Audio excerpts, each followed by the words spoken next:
The silence at the dinner table wasn't new, but this time, it felt different. "Emma, sweetheart," my mom began, her voice dripping with that familiar tone of forced patience. "Your sister just closed another 7-figure deal. Can you believe it? 7 figures." I kept cutting my steak. Small, precise movements. I'd learned early on that staying busy meant staying invisible. "That's great," I managed. My dad cleared his throat. "Victoria's making partner at 32. Youngest in the firm's history. That's wonderful news." I meant it. I did. Mom reached across the table, her hand hovering over mine but not quite touching. "You know, Emma, we're proud of you too. Your little marketing job is nice." Little. That word sat heavy in my chest. "Thanks, Mom." Victoria hadn't come to dinner. She was in Manhattan, probably celebrating her latest win at some rooftop bar I'd never be able to afford. But her absence filled the room more than my presence ever could. "We were thinking," Dad started, exchanging a glance with Mom that I knew too well. "Your mother and I need to talk to you about something important." My fork paused midair. "Is everything okay? Are you both healthy?" "We're fine, honey." Mom's smile was tight. "It's just, well, the house." I set down my fork. "What about the house?" Dad shifted in his seat. "The mortgage. We're struggling a bit. Nothing serious, but with the property taxes going up and the repairs from last winter, how much do you need?" The question came out before I could stop it. That's what I did. What I'd always done. Problem solver. Fixer. The reliable one. 15,000 would cover us through the end of the year, Dad said quietly. I did the math in my head. My emergency fund. The one I'd been building for 3 years. The one that was supposed to be for my future. Maybe a down payment on my own place someday. "I can help." Mom's eyes brightened. "Really? Oh, Emma, you're such a good daughter." "Not half the woman your sister is, though." The unspoken words hung in the air like they always did. That night, I transferred the money. All $15,000. I didn't sleep well, staring at my banking app, watching my savings account drop to nearly nothing. But they were my parents. They needed me. 2 weeks later, Mom posted photos on Facebook. The caption read, "Surprise trip to visit our successful daughter in NYC. So proud of our Victoria. .eu." I stared at the photos. Mom and Dad at some fancy restaurant. Mom wearing a new dress I'd never seen. Dad in a sweater that still had the designer tag visible in one photo. My phone buzzed. A text from Mom.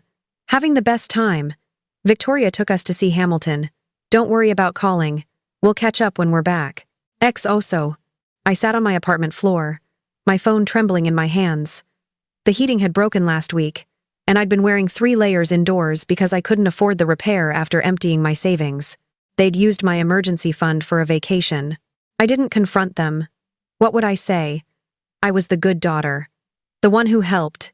The one who didn't make waves. 3 months later, another call. "Emma?" Dad's voice was strained. "We need to talk about the mortgage again." "Again?" "The bank is threatening foreclosure. We're 3 months behind. Your mother and I. We didn't want to worry you, but we need help. Real help this time. What happened to the 15,000 I gave you?" Silence. "That covered the property taxes and some repairs, sweetheart. But the mortgage, we need someone to help us with monthly payments for a while. Just until we get back on our feet." "How much?" $1,800 a month. Maybe for 6 months or so. My rent was $1,200. I made $42,000 a year. After taxes, after my own bills. I'll figure it out. And I did. I picked up freelance work on weekends. I stopped going out with friends. I canceled my gym membership, my streaming services, my therapy appointments that I probably needed more than ever. I ate pasta and canned soup for weeks at a time. Every month, like clockwork, I sent $1,800 to my parents. Every month, I told myself it was temporary. Just 6 months. 6 months became a year. One evening, scrolling through social media during my lunch break, I saw Mom's latest post. My parents at the airport again. Off to surprise Victoria in Manhattan for her birthday. Our baby girl is turning 33. Time flies when you're having fun. I zoomed in on the photo. Mom's designer purse. Dad's new jacket. The message was clear. They had money for trips to see Victoria, but not enough to pay their own mortgage. I opened my banking app.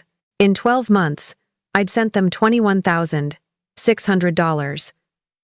Combined with the initial $15,000, I'd given them $36,600. For what? For them to visit my sister while I ate ramen noodles for dinner? That night, I lay in bed, staring at the ceiling of my tiny apartment. The ceiling I could barely afford because I was too busy paying for my parents' house. The apartment I came home to alone because I couldn't afford to date, couldn't afford to have a life. I was 28 years old, and I was disappearing. The next morning, I called my bank and canceled the automatic transfer. Mom called within 3 days. Emma, the payment didn't go through this month. Is everything all right? Everything's fine, Mom. I'm just not sending money anymore. What? But Emma, I know what you need. I've been providing it for over a year now. $36,000, Mom. Well, yes, and we're so grateful, but how is Victoria's birthday? Silence. How is Manhattan? The flight? The hotel? The restaurants? Emma, that's different. We were celebrating your sister's with my money. That's not fair.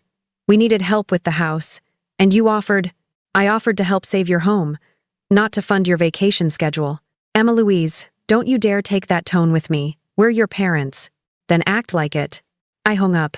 My hands shook for 20 minutes afterward. I'd never hung up on my mother in my life. The text started immediately. Dad, your mother is very upset. This isn't like you. Mom, I can't believe you would abandon us like this. After everything we've done for you. Victoria. Mom called me crying. What's wrong with you? They're elderly. They need help. Elderly. They were both 62 and in perfect health. Victoria was in Manhattan, making 6 figures, and couldn't send them a dime. But I was the problem. I didn't respond to any of them. Instead, I did what I should have done a year ago. I pulled up my bank statements and created a spreadsheet. Every transaction, every penny. Initial payment, $15,000. Monthly payments. Vienas, 800 Tiblak Trvailika months. 20 Vienas. 600 total. $36,600. Then I did something else. I called their mortgage company. I'd like to verify some payment information for an account, I said to the representative. I'm sorry, ma'am, but I can only discuss account details with the account holders. I understand, but I've been making payments on their behalf. I just need to confirm they were applied correctly. After some back and forth, and me providing proof of my transfers, the representative finally gave me information. According to our records, this account received sporadic payments over the past year, but they've been consistently short of the minimum required amount. The account is currently 4 months past due. Sporadic? But I sent $1,800 every month for 12 months. Let me check. I show 4 payments of $1,800 over the past 12 months. 4 payments, out of 12. Where had the rest of my money gone? I drove to my parents' house the next day, unannounced. I knocked on the door with shaking hands. Dad answered, looking uncomfortable. Emma, we weren't expecting you. Can I come in? Inside, everything looked the same. Same furniture, same photos on the walls, same sense of not quite belonging that I'd felt my entire childhood. Mom appeared from the kitchen, her expression carefully neutral. Emma, what a surprise. I called the mortgage company. Dad's face went pale. They said they've only received 4 of the 12 payments I sent you. Emma, let's sit down and… Where's my money? Don't raise your voice at your mother. Where's my money? The silence that followed was deafening. Finally, Mom sank into her chair. We used it. For what? Not the mortgage. For things. Victoria needed help with her apartment deposit when she first moved to Manhattan.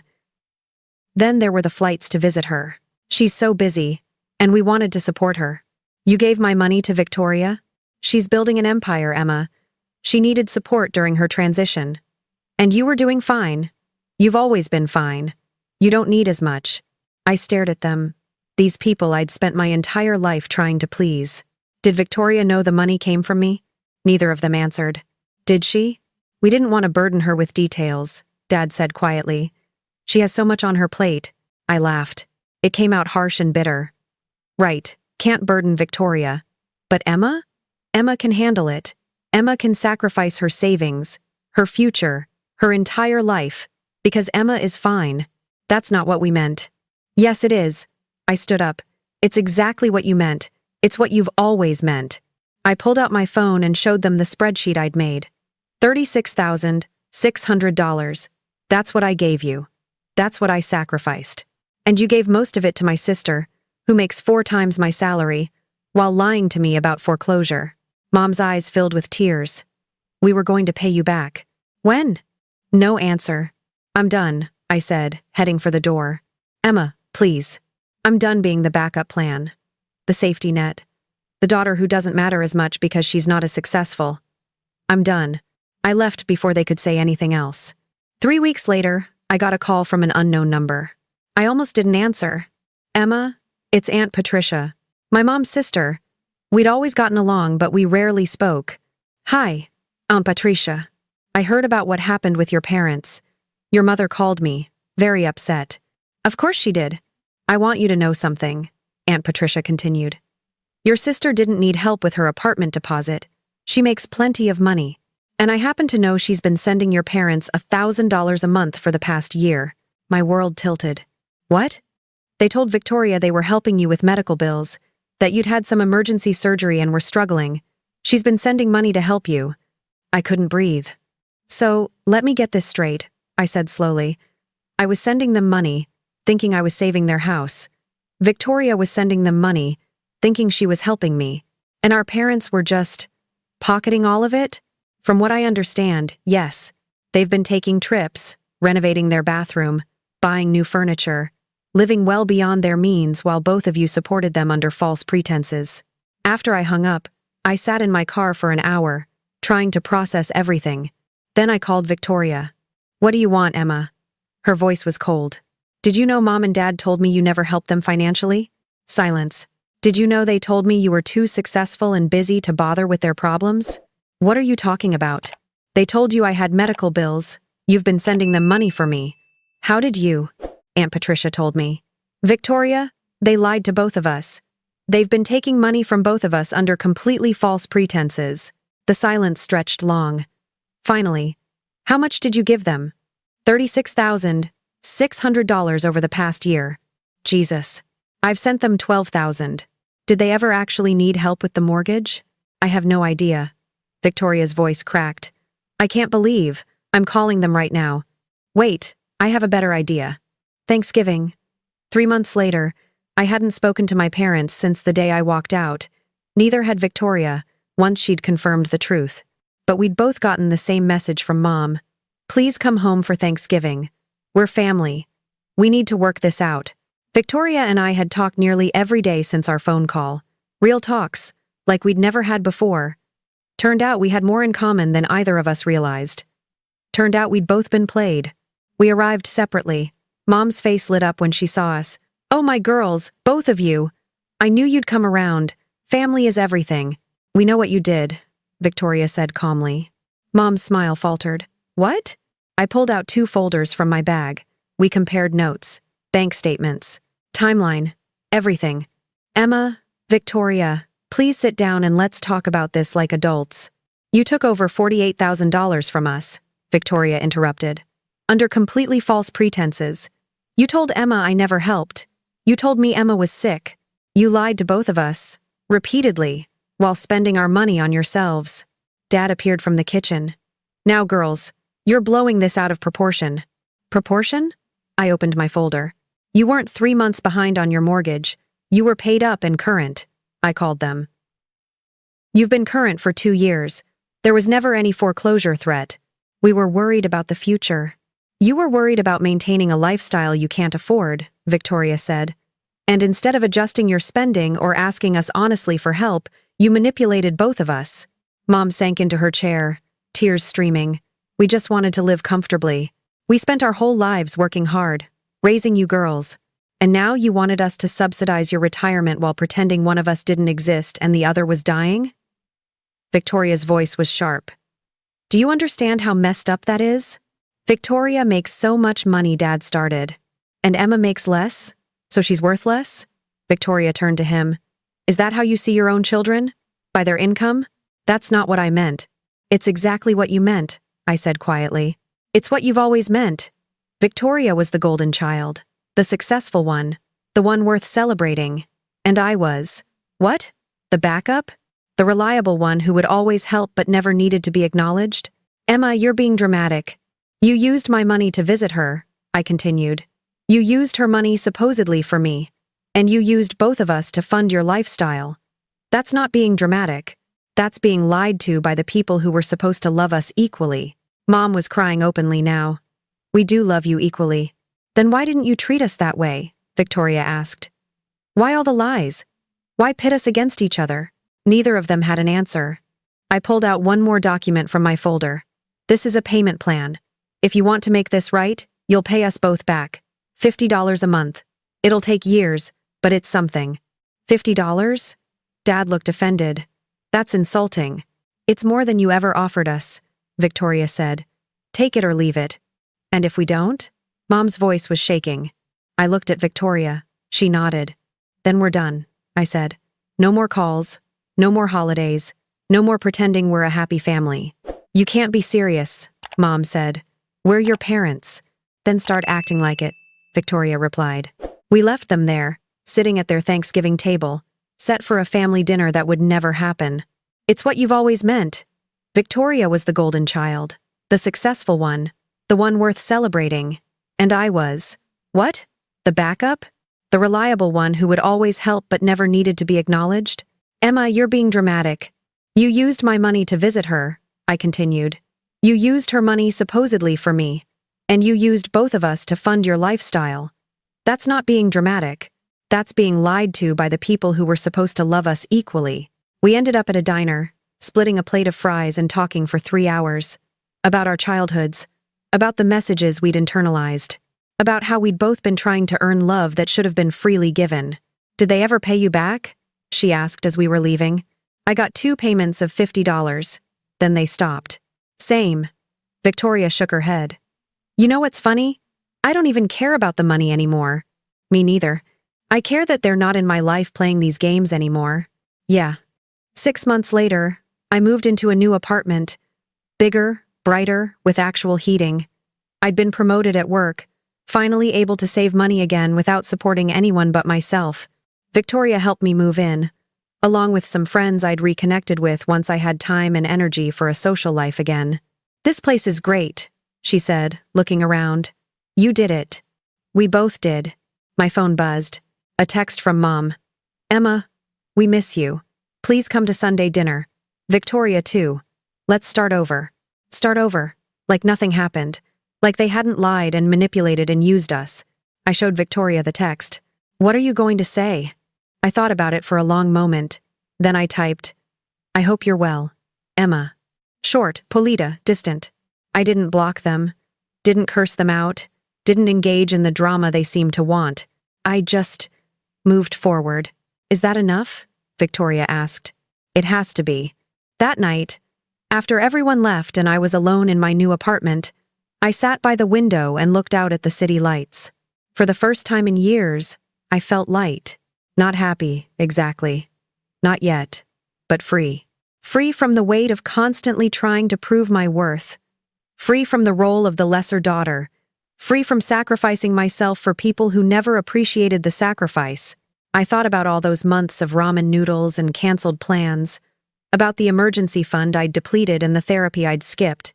About the life I'd put on hold to save people who didn't need saving.